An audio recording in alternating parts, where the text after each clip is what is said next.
কি ভয়ঙ্কর ব্যাপার! এ কুন্তল, তার মানে আজ তো তুই জানতিস না যে ব্যক্তি না খেলে কুন্তলের পেটে গ্যাস হয়, আর সেই গ্যাস পেছন থেকে না বের হয়ে মুখে এসে জমা হবে।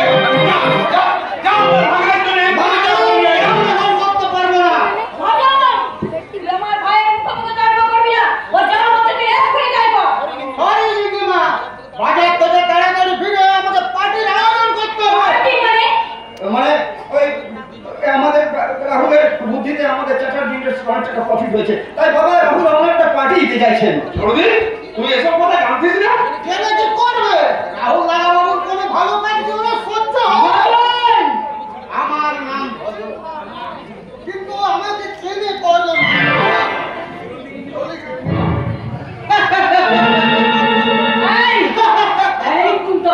রাহুল তোর বাবা পার্টি দিচ্ছে, তাতে তোর কষ্ট হচ্ছে না? তোর মনটা কি পাথর দিয়ে গড়া? তোর গায়ে কি গন্ডারের চামড়া?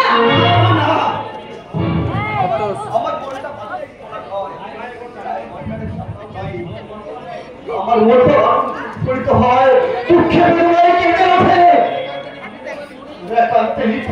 আমার মনে অনেক প্রশ্ন বেরিয়ে যায়।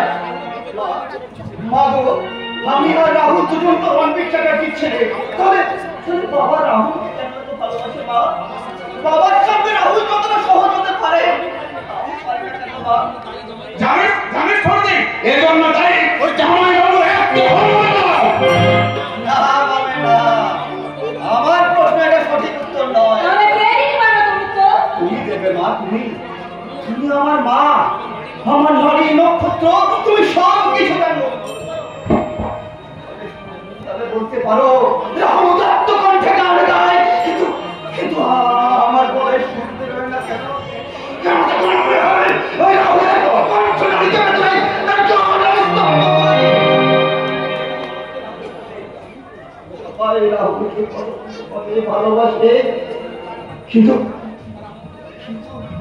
তারা আমাকে কেন ভালোবাসে না? মা, আমাকে কেন পছন্দ করে না?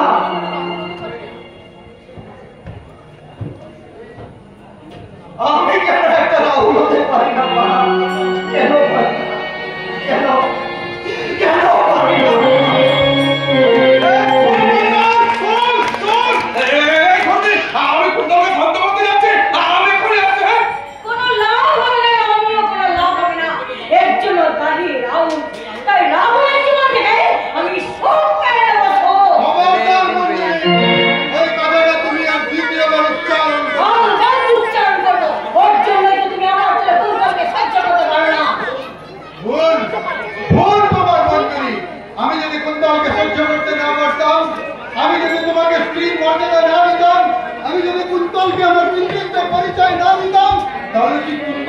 মাথা উঁচু করে রণবীর চ্যাটার্জির সন্তানের পরিচয় দিয়ে ঘুরে বেড়াতে পারত?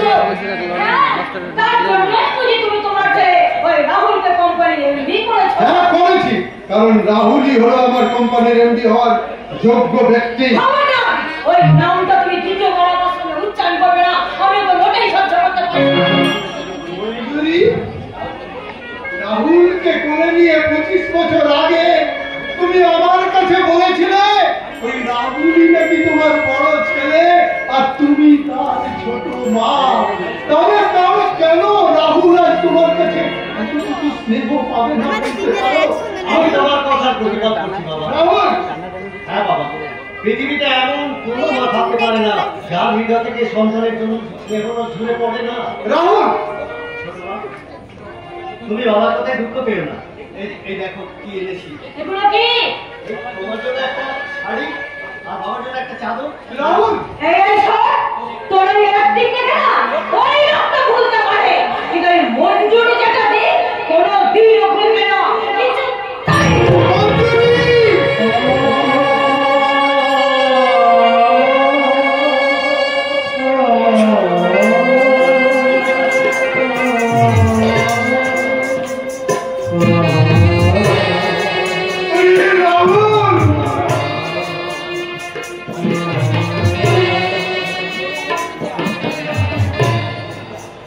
ওটা পান্ত প্রদীপ নয় রে, ওটা মরু মরিচিকা।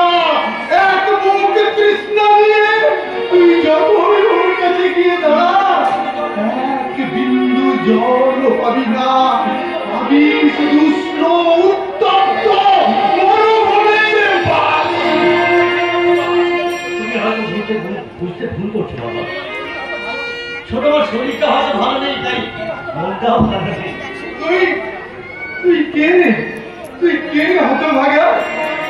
তুই আমার মহত্ব এমন করে কোথা থেকে শিখেছিস রে হতভাগা?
তোমাদের এই দুজনের খুনসুটি আমার বড় ভালো লাগে। দেখেছিস রাহুল, আমি একা যদি তোকে ভালোবাসি তো কষ্ট পায়।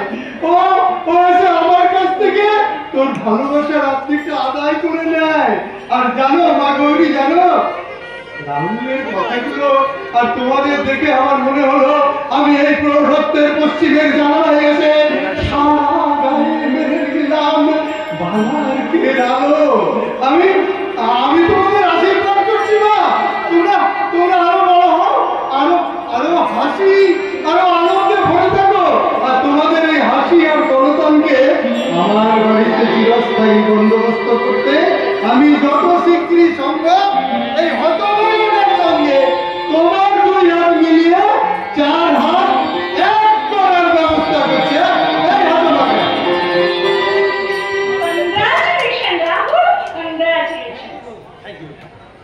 Thank you. কিন্তু বাড়ি তো রাখতে ভেরি গুড। কিন্তু বাবা কি বলো শুনে তো? শুনেছি তো। শোনো, এরকম মাঝে মাঝে দুষ্টুমি করলে আমি কিন্তু আরে কোথায় যাবে? শোনো না, আমাদের বিয়ে হবে। হ্যাঁ হবে। বিয়ের পর কি হবে? বিয়ে আবার হবে। আলু কালমা হচ্ছে হবে তো আমি বিয়ে করে বলবো কি করে মশাই?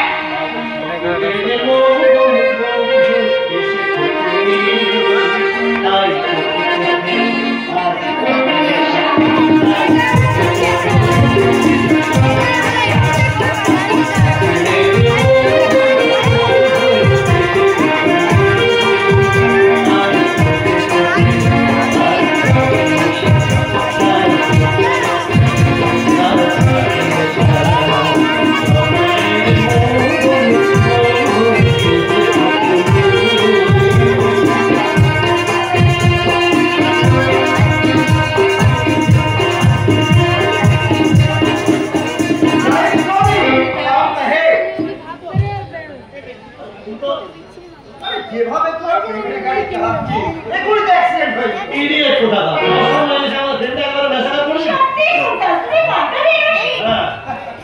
আরে যার মধ্যে এক ফোঁটা রস নেই সে তো বেরোচ্ছি খাবে। কি বল রাহুল? আরে হোয়াট এ প্লিজেন্ট সারপ্রাইজ করি। আমার প্রিয় বন্ধু বিখ্যাত চক্ষুরোগ বিশেষজ্ঞ ডক্টর সৌভিক ব্যানার্জি। নমস্কার। নমস্কার মোশান, কি ঠিক বললাম তো? এই সবিতা, তুমি আমাকে বেরোসিক বলে কেন? আরে কেন বলবো না, তোমার জীবনে তো প্রেমই আছেন। ভুল ভুল ভুল, আরে আমি একজনকে ভালোবাসি। হ্যাঁ? হ্যাঁ, আর তো হেমালিতা। না না না, সেটা আমি বলবো না। শোনো, তার সামনে আমার পরিচয় করে দিও কেমন? আরে তুমি কোথায় যাচ্ছ? দাঁড়িয়ে আছো কেন? এক ঘন্টার জন্য বৌদির কাছ থেকে পারমিশন নিয়ে আমি এখানে এসেছিলাম। বেশি দেরি হয়ে গেলে বৌদি কিন্তু ভীষণ বকবে। তাই আমি চললাম কেমন? Bye Rahul, bye Thakur Banerjee, bye Puja, bye bye everybody,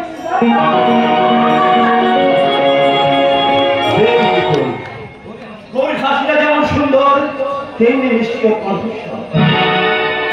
কুন্তলের সঙ্গে আমি একদম একমত। Really you are lucky. ছাড়া আমার ভাগ্যটাই খারাপ। অভাগা যেদিকে যায় সাগর শুকায় যায়। ঠিক করতাম, ওরকম কথা বলছিস কেন? তোর আমার মা আলাদা হলে আমাদের দুজনের শরীরে রণবীর চ্যাটার্জির রক্ত বইছে। আর তাছাড়া ভাই হলেও আমরা তো বন্ধুর মতোই মেলামেশা করি, তাহলে আমার কথা বলছিস কেন? তাহলে তোমার মধ্যে এত হতাশা কেন কুন্তল? কারণ হচ্ছে এই রাহুল। লেখাপড়া কার বাজা এমন কি ব্যাপার খাচ্ছে? তুই শিক্ষা করতে আমি তোকে ছুটে পাচ্ছি না কেন? এই জন্য দায়িত্ব হয়ে নিয়েছে। হ্যাঁ, শৈশব থেকে আমরা একই স্কুলে লেখাপড়া করেছি, আমি প্রতিটি ক্লাসে ফার্স্ট হয়েছি, তুই লেখাপড়া করতে পারিস মন দিয়ে। একই গানের শিক্ষকের কাছে আমরা গান শিখেছি, আমার গলা দিয়ে গান বেরিয়েছে, তোর গলায় সুর বেরোয়নি। কেন বের হয়নি? কুন্তল, তুমি শান্ত হও।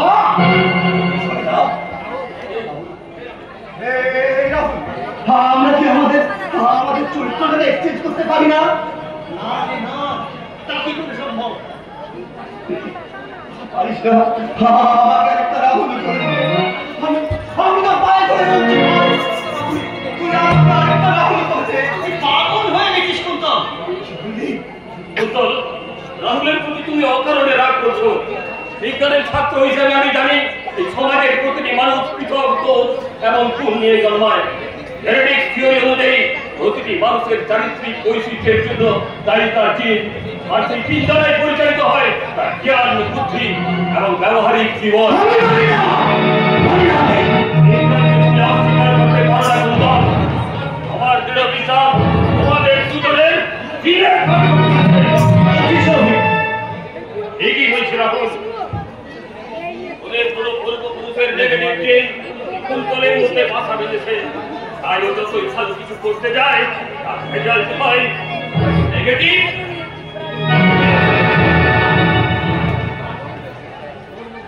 বাহ বাহ রাহুল বাহ, তোর মধ্যে পজিটিভ জিন আছে বলে এই সংসারে সমস্ত ভালো কিছু হয়েছে। আমি ভোগ করতে পারবো না। কেন পারবি না? কি চাস তুই? কোম্পানির এমডি চেয়ার, চ্যাটার্জি ইন্ডাস্ট্রি পূর্ণ মালিকানা, বাড়ি গাড়ি বিষয় সম্পত্তি, কি চাস তুই? আমি সব কিছু ছেড়ে দিতে পারি। কিন্তু আমি যেমন কখনো তুই হতে পারবো না, তুইও কোনোদিন রাহুল চ্যাটার্জি হতে